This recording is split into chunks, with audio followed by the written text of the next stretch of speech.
Down in Karnataka's Mandya district, the village of Sasalu looks like a perfectly quiet agricultural community, defined almost entirely by its flooded rice paddies. The local population hovers around just 1,300 residents. Yet on any given day, thousands of people travel across the state specifically to reach this tiny footprint of land. They are making the journey to a pair of ancient structures, the twin temples of Sri Someshwara and Shambulingeshwara. Pilgrims locally refer to the site as the Subramanya of the Plains, a title that points to its specific reputation as a place where impressive stone architecture intersects with modern-day miracles. In Sasalu, history is an active ecosystem. The ancient stones and modern human hope operate as a single, living entity. The journey usually begins right outside the temple walls, at the edge of the Kalyani, or temple pond. Visitors believe these waters hold highly specific medicinal properties. People suffering from chronic skin conditions like severe itching or scabies bathe in this pond seeking a cure. That medical folklore extends to the temple's sacred ash, or Vibhuti, which locals distribute and keep on hand as a traditional safeguard against snakebites. Once the exterior rituals are complete, visitors step up toward the massive masonry, moving from modern belief directly into recorded history. These foundations were laid down in the year 1043, thriving under the patronage of the Hoysala King Tribhuvana Vatsala. You can easily spot the defining traits of Hoysala architecture.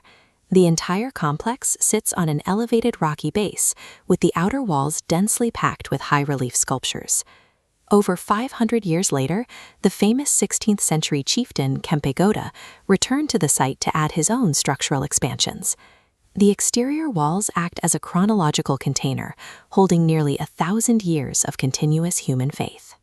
Stepping into the Garbhagudi, the inner sanctum, brings visitors to the spiritual core of the entire complex, a Swayambhu, or self-manifested Shiva linga. To understand the significance of this stone, we have to look past recorded history and into the mythology of the Treta Yuga, specifically the legend of a demon named Kharasura.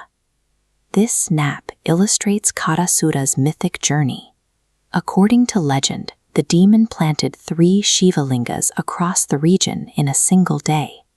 Sasalu acts as a critical geographic anchor point, placed at an equal distance from the other 2 sites.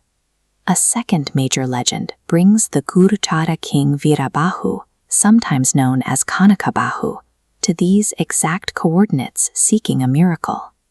The king had lost his hands, and the story dictates that his limbs were restored only after he constructed a shrine right here.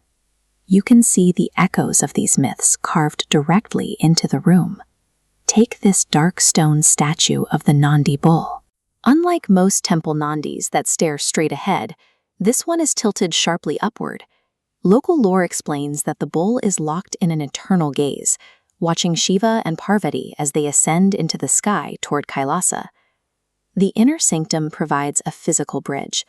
The visitors standing in the room today are reaching out to the exact same stones referenced in those ancient narratives.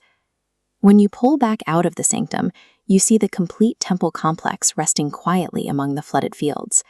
There are no silent, abandoned ruins here. Sasalu is a heavily active environment. People arrive to use the grounds as an open-air hospital for the afflicted. They walk through a living museum of 11th century Hoysala art, and they pray within a physical repository of ancient mythology. The massive blocks of carved rock anchor all of those distinct human experiences into a single geographic location. At Sasalu, architectural genius, medical folklore, and ancient legend are carved from